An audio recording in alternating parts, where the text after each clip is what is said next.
Marcus badges into the parking garage at 7:52, the same time he always does, the magnetic strip on his badge wearing thin in the same spot it's been wearing thin for 2 years.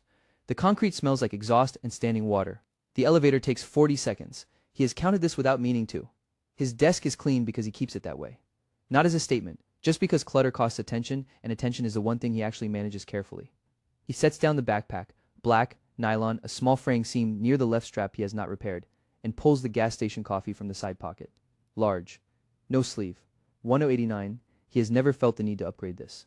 The Slack notification from Dana Cho arrives at 8:11, which is before he has finished settling in. Hey Marcus, need your eyes on Q3 projections before 10:30. LMK if you need the updated template. Marcus reads it. He will respond. Not yet. His phone vibrates against the desk, screen down, and he turns it over. The text is from Rosa, his laundromat manager, a woman he has spoken to in person exactly twice in 3 years. Dryer 7 won't heat. Customers are complaining. What do I do? Marcus opens his notes app. There's a folder inside it is a document titled Laundry SOP, which he wrote over one Sunday afternoon 18 months ago and has updated 4 times since. He opens it, copies 4 lines, and pastes them into a text to Rosa. Shut down dryer 7, tape an out-of-order sign on the front panel. Run refunds through the QR code posted at the change machine, and call the appliance tech. The number is saved in the binder under the register. Then he opens the business card link for AirTech appliance repair, approves a 245 service call against the laundromat's operating card, and texts Rosa back a second time asking for a photo of the error code plate when she gets a chance. Total elapsed time, 4 minutes. Nobody in the office has looked up. Marcus switches back to Slack. He types on it, sending in 20 to Dana, and feels nothing in particular about the fact that he handled the dryer first. At 9:40, he is in the break room standing at the edge of the counter with his coffee, half listening to a coworker named Todd explain why his brother-in-law's dropshipping store failed and why side hustles are basically a scam if you think about it, logistics and all. Marcus nods in a way that means nothing and tilts his phone slightly behind his coffee cup. The banking portal loads in 4 seconds. 11 rows, overnight deposits from coin-op cycles, monthly ACH pulls from a storage facility in the northeast suburb, a parking lot batch settlement. He scrolls without urgency the way a person scrolls a weather app. Not alarmed, just checking. The 10:30 meeting runs long, which they always do. Marcus has his notebook open and takes actual notes because Dana is watching and because the notes occasionally matter. His phone buzzes once during the part where someone is sharing a screen. He glances at it under the table. Rosa's tech confirmed for 1:0 p.m. Dryer 7 will be running again before dinner. Marcus mutes himself, types confirm back to Rosa, and returns to the meeting. No one hears the other conversation. No one ever does. 6 years earlier, Marcus is sitting in his car outside a strip mall on a Wednesday afternoon, holding a clipboard with a printed spreadsheet and a borrowed counter from a library tally device he found on eBay for $4. He is counting people. How many walk in, how many walk out, whether they carry bags or laundry baskets, whether they look like regulars or strangers. He does this for an hour. He does not feel like an entrepreneur. He feels like a person who might be making a very expensive mistake and is trying not to. The seller is a 63-year-old man named Gerald, who shows up to their 7:0 a.m. meeting in a windbreaker and doesn't offer a handshake so much as extend his hand in the general direction of Marcus and wait. Marcus counts quarters from 2 machines while Gerald watches with a face that doesn't give anything away. The quarters are consistent with the financials. That matters. Gerald has run this place for 11 years and is tired and wants to go visit his daughter in Phoenix and never think about Lint again. Marcus understands this more than he lets on. The LOI is 1 page, $45,000 for the business assets, equipment, goodwill, the name, which is just the address, contingent on lease assignment. Marcus writes it himself from a template he found and had a small business attorney review for $300, which felt expensive at the time and was absolutely not. The SBA loan officer is named Patrick, and Patrick is unhurried and helpful in the specific way of people who have explained the same thing many times and accepted it. The structure comes together in pieces. $35,000 on a 7 loan at roughly 10% over 10 years, $10,000 as a seller note at 6% over 3 years, and $5,000 of Marcus's own cash to cover closing costs, a repair kit for the 2 machines that are running slow, and a working capital buffer small enough to make him nervous. It is not a sophisticated deal. That is the point. It is a deal that fits, and it fits because Marcus made it fit. The landlord negotiates briefly and then accepts the lease assignment in exchange for 1 month of free rent to offset a plumbing repair Marcus agreed to handle. 5-year term, 1 5-year option. Marcus reads the lease 3 times over 2 evenings at his kitchen table with a highlighter and a yellow legal pad. He catches nothing catastrophic. He signs, Rosa comes from a competing laundromat 2 miles north that is closing. She is steady, has been doing this work for years, and doesn't need to be trained on machines. Marcus hires her at $18 an hour, part-time, with a small monthly bonus tied to cleanliness and Google reviews, because he read somewhere that you should tie incentives to the thing you can't always be there to check. He builds the first SOPs in a Google Drive folder, refunds, downtime, cleaning checklist, coin collection, and they are not elegant, but they are complete. Rosa reads them in one sitting and says, okay. For the first 2 months, Marcus drives over on his lunch break to fix coin jams and clean lint traps himself. It is not glamorous. It is occasionally humiliating. He does it anyway because a service contract costs money he isn't ready to spend. The first real month of numbers lands in a spreadsheet Ray will later inherit and standardize. $18,500 gross. $6,200 net. Not life-changing, but enough to show that the structure holds. That is what Marcus is actually looking for. Not the number. The proof that the structure holds, Marcus does not announce any of it. That is the first rule and the only one that never changes. Year 1 after the laundromat, he buys a vending route. 30 machines spread across break rooms and waiting areas and one particularly depressing DMV lobby. $90,000, 70 from a local bank, 20 on a seller note. The previous owner's route driver, a quiet man named Curtis who has been stocking the same machines for 4 years, stays on as a W-2 operator. Marcus meets him once in a Panera parking lot. They shake hands. Curtis asks if the route is changing. Marcus says no, it doesn't. The ATM route comes the following year. 12 machines inside bars and budget hotels and one coin laundry that is not his. 50% seller financing, because the seller is 63 and wants monthly income more than he wants a lump sum. Net $6,000 a month after cash loading and interchange splits, and the small fee Marcus keeps paying a locator who found the original placement accounts and asks nothing beyond it. Marcus signs the closing documents on a Thursday afternoon, tells Dana he had a dentist appointment, and is back at his desk before 4. The pace is not frantic. It is not leisurely either. It is deliberate. The way water moving through a narrow channel is deliberate, not dramatic, just continuous. Commercial cleaning. Portable toilets. A dispatch operation with 3 owner-operator accounts and no trucks to own. A mobile car wash fleet running dealership routes on a bi-weekly schedule. A small airport parking concession with a shift lead who texts Marcus a daily summary Marcus reads in 2 minutes. He is acquiring foremen, essentially. People who already know the work and just need an owner who will not interfere. Ray absorbs each one without comment. A new LLC, a new folder, a new column in the consolidated sheet. He never says this is impressive and Marcus never wants him to. What Marcus wants is accurate numbers by Sunday night, and that is what he gets. Through all of it, Marcus keeps showing up at the office. Same desk, same coffee, same polite small talk with Dana about Q whatever projections. The machine is growing. The hallway looks exactly the same. The holding company is a single LLC with a bland name. Marcus chose on purpose, the kind of name that sounds like a regional HVAC distributor or a property management shell, which is exactly the point. Underneath it sit 11 operating LLCs, each with its own bank account at a separate regional bank, its own business credit card with a fixed spending limit, its own vendor list, and its own chart of accounts that matches across all 11, because Ray insisted on it and Marcus agreed immediately. Clean inputs produce clean outputs. That was the whole deal from the start. Marcus has 2 rules he has never broken. No portfolio logins on the company Wi-Fi. No business apps on the work laptop, ever, not once. His personal phone stays in his pocket during meetings, and the only calls he takes are in the stairwell or his car. 2 floors down in the parking garage where the acoustics make everything sound slightly underwater. It is not elegant, it is not supposed to be. It is a firewall, and firewalls are not elegant. Ray Suarez came online in year 2, when the second acquisition made single-entry bookkeeping feel like trying to bail out a boat with a coffee cup. Marcus gave Ray View access to all 11 bank feeds, a shared portal with folder permissions down to the entity level, and a standing Thursday call at 4 o'clock that has happened 47 times without cancellation. The calls run 20 minutes on a short week, 35 on a long one. Reconcile deposits. Flag anomalies. Approve payroll runs. Tag the one-off repairs as expense, the equipment upgrades as capex. Ray reads back the numbers in a flat, steady voice and Marcus listens and confirms, and then they hang up, and that is the entire management relationship. For each business, Marcus built what he started calling operator packets, a single document with a phone tree, a refund policy, a spending authorization matrix, and a clear line. Anything under $1,000, the manager decides alone. Anything over $1,000, 2-step approval through the portal.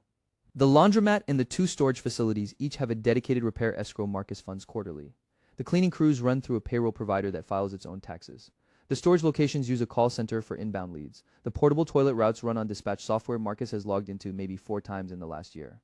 Dana tells Marcus, in their one-on-one that afternoon, that his steadiness in cross-functional meetings is something she genuinely appreciates. Marcus nods. He does not explain that steadiness is an operational system he spent 6 years building and is now paying for, invisibly, every day. An hour later, he slips into a bathroom stall. 45 seconds. A dispatcher needs approval to replace a pump on one of the service trucks. Marcus types a single word, approved, then pockets the phone, washes his hands at the sink, and walks back down the hall to the next meeting without changing his expression at all. Marcus opens a spreadsheet at 11:47 p.m. on a Tuesday that has already cost him more than 8 hours of his life he will not get back. The apartment is quiet. He does not put on music. He types in the rows the way a doctor reads a chart, without sentiment, without hurrying toward a conclusion he already knows.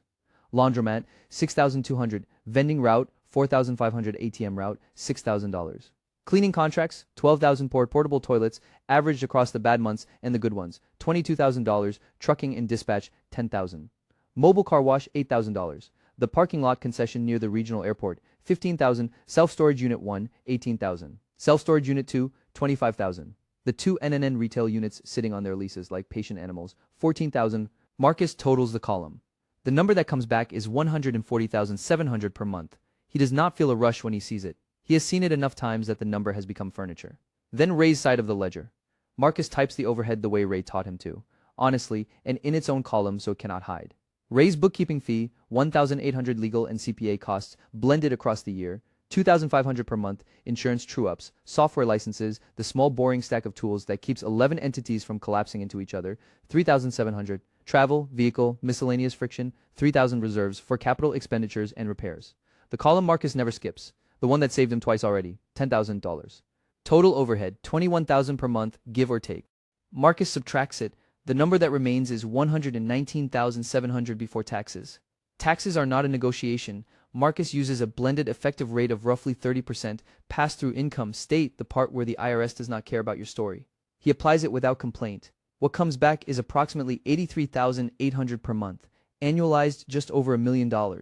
But that is not the full picture, and Marcus refuses to let himself read a partial picture. He adds a second row, principal paydown across the SBA loans and the commercial real estate notes. Contract renewal bonuses that land once a year like irregular deposits.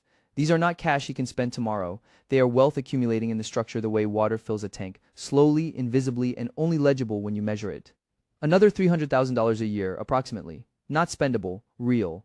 The total owner benefit distributions plus paydown plus retained earnings runs to $1.3 million per year. Marcus also still draws his W-2 salary, $108,000. That number goes into the same checking account it always has. It pays for groceries and rent and the cleaner who comes twice a month so Marcus can have 2 hours on a Saturday morning that belong entirely to him. The salary is not the point. It never was. It is cover, and it is also just a life. What the money buys is not a watch or a car. It buys a larger emergency fund than any rational person needs. It buys a health plan with a low deductible and no anxiety attached. It buys the ability to walk out of a reorg meeting without his hands going cold. Marcus closes the laptop. The spreadsheet does not celebrate, neither does Marcus. The numbers are real, and they are heavy, and they will need his attention again next month, exactly like this. The dispatcher quits on a Friday at 7:14 in the morning. A text, 12 words, no notice. Marcus reads it in the office parking garage, standing next to his car with his backpack still on, and he does the math immediately. 6 active job sites, 4 drivers without a point of contact, a weekend that no longer belongs to him. He spends Saturday and Sunday at his kitchen table with a legal pad and his personal phone, rerouting drivers, answering calls from site foremen who are angry in the specific way that people get angry when a porta potty doesn't show up. He is calm on the phone. He has learned to be calm on the phone. By Sunday night he has handled it, and by the following Friday he has a replacement dispatcher in place, and by the Friday after that he has rewritten every escalation protocol in the operation so that no single person ever again holds that much of the business in their hands when they walk out. That part he does not consider a failure. That part is just the cost of learning something true. The portable toilet company teaches him several true things, most of them expensive. The pump trucks are older than the deal memo suggested, and deferred maintenance, Marcus learns, is not a line item. It is a philosophy. A broken philosophy that costs him roughly $8,000 a month above plan for 18 months, while trucks break down on routes, repairs stack up, and the whole operation runs like something held together with wire and optimism. He considers selling. He pulls the P&L twice and stares at the number long enough to know that selling at that moment would mean selling at the bottom of something he caused by not looking hard enough at the equipment schedule before he signed. So he doesn't sell. He refinances the trucks, raises prices 7% on the longer-term contracts, standardizes the routes to cut mileage. The bleed stops. Not dramatically, not with any moment he can point to. It just stops slowly, the way a bad month becomes a mediocre month becomes a month that more or less works. He is sitting across from Dana during his performance review when his phone buzzes in his pocket with an alert from the storage facility's gate system, a keypad outage. He lets it buzz. Dana is walking through a competency matrix with genuine investment in the exercise, and Marcus nods at the right moments, and somewhere underneath the nodding there is a flash of resentment at how small the stakes feel, and then right behind it, guilt because Dana is trying. The work is honest. The resentment is not her fault. It is the cost of sitting inside a frame you quietly stepped out of years ago. He tells nobody. He has watched what happens when people know things about you that change the ratio. The jokes shift. The requests appear. You become a character in someone else's story about money, and you cannot unbecome it. So, when someone at work asks, Marcus says he is into index funds. He says he is just saving up. He says nothing exciting, and he has said it often enough that it comes out smooth, and he hates that it comes out smooth. On Thursday afternoon, Ray calls at their regular time and tells Marcus, in the flat and satisfied tone of someone who takes clean books seriously, that everything reconciles. Marcus says good, thanks Ray, and means both things completely. Ray is the only person on earth who knows the full shape of what Marcus has built. That fact is a relief and a weight at the same time. And Marcus has stopped trying to decide which one it is more. At 5:42 p.m., Marcus shuts down his monitor, straightens a pen he didn't need to straighten, and says have a good night to no one in particular and everyone within earshot. It lands the way it always does. Unremarkable, sufficient, forgotten before the elevator doors open. Inside the elevator, a coworker Marcus recognizes but has never properly met is scrolling through sports scores with his thumb moving in that particular rhythm of someone not really reading anything. Marcus keeps his face neutral.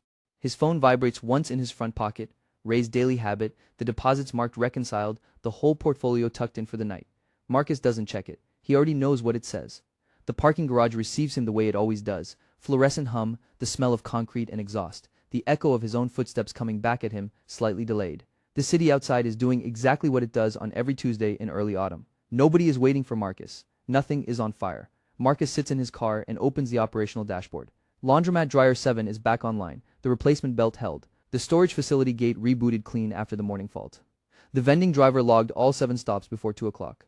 The cleaning crew manager closed a customer complaint ticket that was 3 days old and shouldn't have stayed open that long, but it's closed now and that's what matters. 11 businesses ran today. Marcus touched almost none of them. His phone lights up with a text from Dana. Thanks for turning that around today. She means the Q3 presentation, the one Marcus revised in 2 hours this morning after her Slack message, before the dryer situation, before Ray's reconciliation note. Marcus types back of course and means it without irony. He did do the work. The work was fine. He doesn't hate his job, he just no longer needs it to tell him who he is. And that difference, quiet as it is, changes every single interaction he has inside that building without changing the way any of them look from the outside. Marcus opens a folder on his phone labeled Next Acquisition. There are 3 deals in there, a coin-op car wash outside the metro, a small pest control route, a parking lot with below market management. He looks at the folder for about 4 seconds and then closes it without opening a single file. There is nothing wrong with any of those deals. He is just choosing one quiet evening over the momentum that never really stops pulling. The machine is stable. He doesn't have to feed it tonight. He thinks about the first one. A strip mall off a county road, a row of washers that smelled like mildew, a seller who was tired and needed out, and a $45,000 price tag that felt enormous at the time and now feels like a different person's life. The whole thesis was simple: keep the machines clean, keep them working, let the quarters stack. He didn't need to be interesting, he needed to be consistent. If Marcus were ever forced to tell the truth, backed into a corner, no way out, here's what he would say. Start with one boring business you can actually understand. Finance it legally. Hire one good person to run it. Build the system before you buy the second one. Don't buy the second one until the first one is boring in the right way. Marcus starts the car. He merges into traffic. He looks exactly like everyone else going home.